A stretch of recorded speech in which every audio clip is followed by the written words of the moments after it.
Well, last week was a very controversial chapter for maybe for some people was the right way, some people was for the wrong ways. I've already made my 2 cents. Again, if you want to get my thoughts on the last chapter, my thoughts on the whole Bakugou getting revived thing that's happening, you can go check out my last chapter review. Like I said it before, I'll say it again. I just don't like it. I don't like these false deaths. And I understand you can say, well, it's a shonen series, you shouldn't expect stuff, but like I said, Horikoshi wrote himself into a corner. He didn't need to do that. If anything, he should have just had another character die. Simple as that. But let's move on to this chapter. This chapter had like really one weird writing point with some bubble from Wash, but okay, that's the thing. Anyways, let's get into this My Hero Academia manga chapter. So, we get a summary of Edgeshot's quirk, and it's called Folda Body. Now, it says it allows him to stretch out his body, making it thin and spindly. After years devoted to his training his quirk, he can now make his body even thinner and squeeze it tight enough to stop gushing blood. As thin as a spider's thread. Now, Edgeshot is pretty much monologuing, and he goes and say, Wash was good enough to give me one of his bubbles with this. I shall sterilize my own body.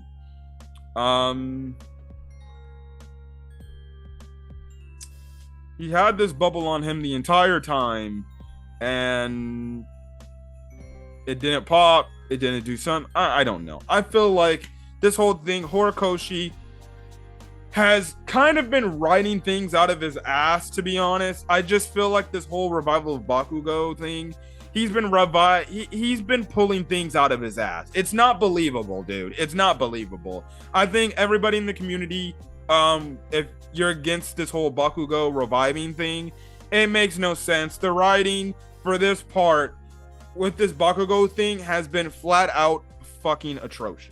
I love Horikoshi. I like what he's given us in My Hero Academia, but his writing as of late has been atrocious. And some people have thrown out the speculation. It feels like Horikoshi's kind of writing in a way where he's just at this phase of maybe burnout of the story of My Hero Academia. It's like he's giving times. It doesn't feel like he's rushing things. It feels like he's doing things at a pace he wants to do it. But it really feels like some story points, they're just not good. They're just not being told good. It's not making any sense. And if you look on Viz, My Hero Academia is going on break for the next 15 days. Maybe he needed a break. I don't blame him. He probably needed a break, and that's probably best that he gets a break. So yes.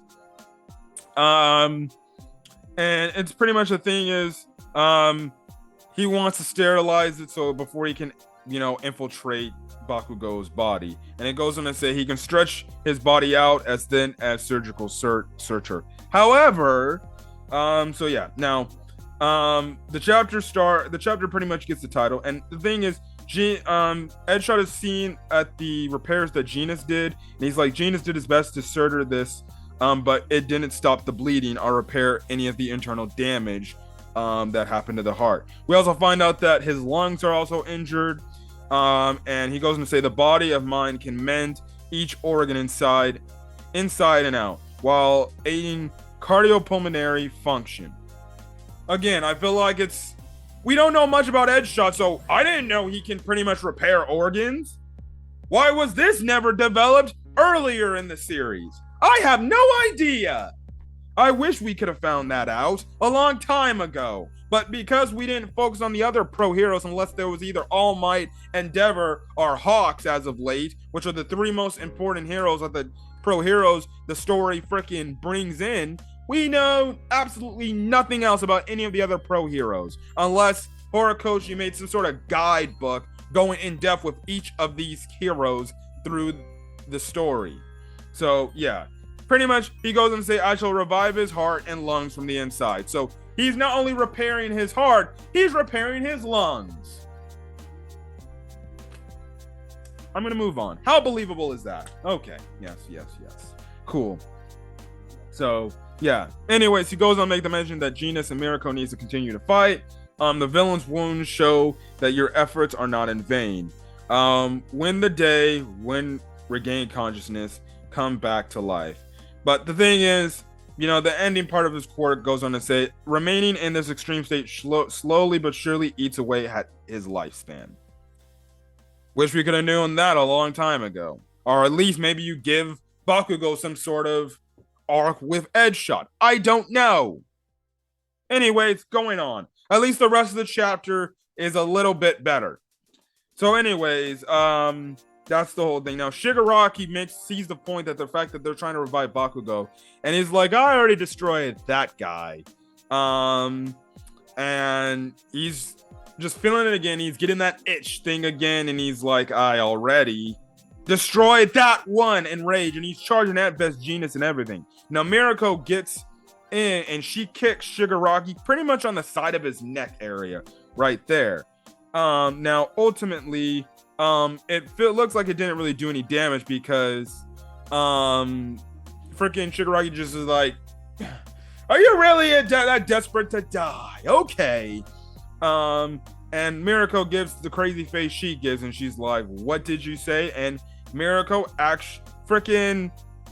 she ends up getting her arm freaking like chomped on by one like this mutation of Shigiraki's body, and she pretty much just forcibly has her arm ripped off. She just pulling on it, just has her arm ripped off. And I'm like, my God, Mirko, you're losing a bunch of damn limbs. She would be a paraplegic if she freaking, at this point, like, at least they have prosthetics, but technically right now, she has damn near no, like, she has artificial body parts. She has absolutely no, like, physical arms, legs. She only has, like, one leg now. One physical leg. Everything else, straight up freaking just prosthetics. Wild. Just wild with how much Mirko is pretty much putting her body on the line just to do this. And she, in this chapter, we see a panel where she looks like a straight up demon. At this point, she doesn't even care about what's happening to her body. It's like she's just possessed to stop him. Stop Shigiraki, which is just wild. Now, Shigiraki, in this meantime, he's like, wait, why the hell did I just stagger right now? Like, what's going on with my body? That isn't possible that I have all this damage on me right now. And pretty much Mirko is like, so what gives? You're pretty much gentle now. And pretty much Shigiraki's like, that last hit I took, it's actually doing damage. And Shigiraki's going to make the mention is the fact that, like, wait, have I been taking on too much damage? He's like, no, it's not that case because none of these attacks haven't been really hurting me. But then Shigiraki's like, wait, I panicked back there. Was I actually feeling like there was a threat? And he's referring to the Bakugou situation, pretty much saying that the attack Bakugou was letting up before he died, pretty much. The thing is, Shigiraki actually feared for his life. He actually thought, like, oh shit, this shit can actually probably kill me. This guy's a problem. And we did see that he did focus on him, and he had some sort of reaction to Bakugou in the fight they were having. So it seems like when Shigiraki feels some sense of fear, it seems like his defenses go down because, I don't know, maybe because he's traumatized and stuff like that. I don't know. It's freaking crazy. So yeah. Now, Mirko is going to say, he told me to win here, so I'll make good on that. I ain't about to check out from the game of life with regrets left on the table. And Mirko freaking uses Luna Rush, pretty much kicking Shigiraki and giving him some fairly wicked damage. Not damage enough, but not, something that's actually hurting him. And Shigiraki's just having these monologues, and he's just, internally in his head, he's pretty much saying, even though I already destroyed them, I wasn't broken back then, but it's not like anybody reached out a helping hand to help me. And all of a sudden, his body starts to have another mutation.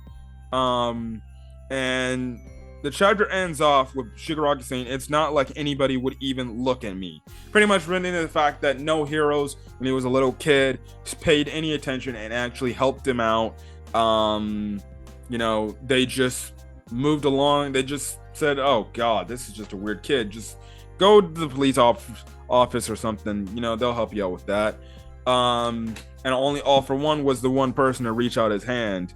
And the chapter ends off with this mutation of the facial features of his family that he killed as a child. They're being reformed, and it absolutely looks horrifying. I don't know where this is going to go, but this seems like another power-up boost Shigaraki is going to get to try to turn the tide in his favor again. But insanity. But it definitely seems like if you hit this guy mentally, he can start to break down and lower his guard. So maybe that's the thing. We saw Mirko do it, and Shigiraki just went crazy. Maybe Deku has to take that approach when he fights him. But yeah, very interesting, very interesting. My Hero Academia is going to be on break for the next 15 days. I definitely think Horikoshi needs it. But like I said, this chapter was fine for the most part. Very interested to see where it's going to go. But like I said, just want to see how this plays out. Even though some of the writing decisions have not been the best, I'm still decently liking to where this arc's going. And I still want to see how this arc is going to end. But we'll see. But anyways, guys, if you guys like the video, leave a like. Put in the comment section your thoughts. Hit that subscribe button. For more My Hero Academia content or any other anime content, I'll let you the channel. Until then, guys, stay safe up there. Peace.